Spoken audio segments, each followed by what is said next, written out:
How does the truth set us free when I have all these distractions? And I gave one suggestion, and it's the same simple suggestion that Jesus gives.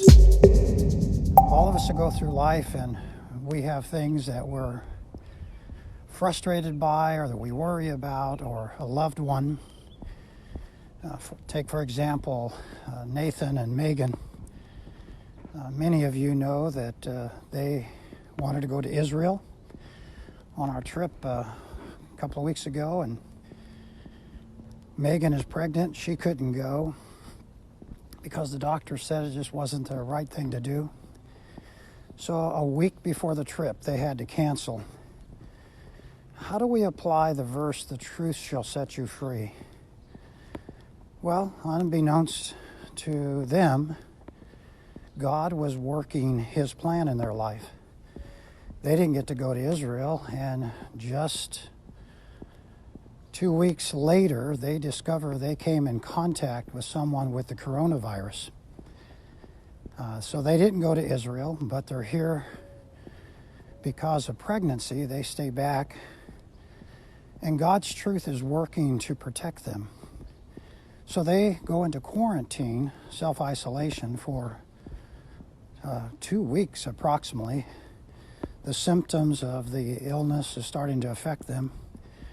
They eventually get tested for the coronavirus and find out that it's negative. I said to my friend yesterday, a lot of us get focused on the visible.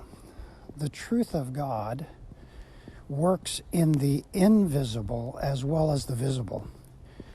It seems like a lot of us are just focused on the here and now, on the stuff we can see, whether it's entertainment or luxuries or the body itself, or fun or sports,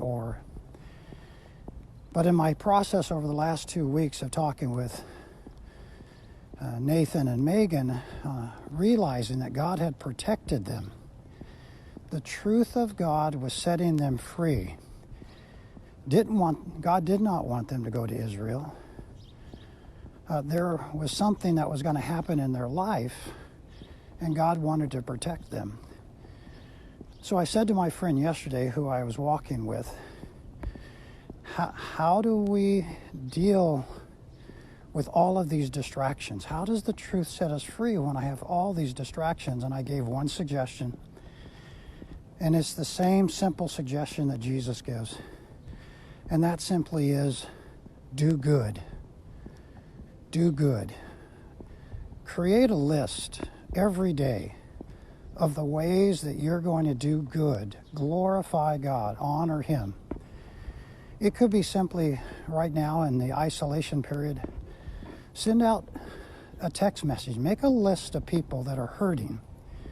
Send a text message to Evelyn. Her husband, Mike, died of the coronavirus last week. Send a text message to Megan and Nathan and tell them you're praying for them as they deal with the baby and the challenges of the coronavirus. Although they don't have it, they still struggle with symptoms, but they're getting better. Make a list of the things that are good. Not the things that are less important, but purpose throughout your day to find ways to honor God. The truth will set you free when we focus on that which is good, not evil. Just remember, in the Old Testament, the Bible makes it very clear. They meant it for evil. God meant it for good.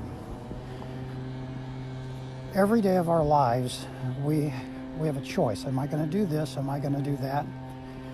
So why not? Like, for example, I'm walking right now. I've created a habit while I'm walking. When I see people, I've said, okay, I'm not going to ignore them. I'm going to wave at them. They may not know what to do with that. It may feel awkward, but I'm just going to at least acknowledge them. So I want to encourage you, find a way to let the truth set you free. Focus on that which is good, not evil, not hateful, not mean. Each one of us needs to also could pray for each other. I'd ask for you to pray for me, pray for my family, pray for the church, pray for the staff. Every day we have the privilege of helping people. Our church helped yesterday, 2 days ago, a family that's homeless. The family homeless with a 16-year-old son. They're living out of a van, and our church was able to help them in a meaningful way. On the very same day, our church gave to a single mom some cash. Another family received some gift cards. There's another family that texted me and said, hey, they wanted to give some gift cards to the church. So they've given the gift cards to the church, and we're passing the gift cards out. I texted another family and asked for donations of bottles of water. You understand that in the coronavirus, hydrating, drinking lots and lots of water is just an outstanding way to protect yourself and protect others. You could just do the good thing of handing out bottles of water. We live our lives and get so busy on insignificant. Find good ways to live in the truth, and the truth will set you free. Every day is a new day. John chapter 8, verse 32. You shall know the truth, and the truth shall set you free. So blessings on you.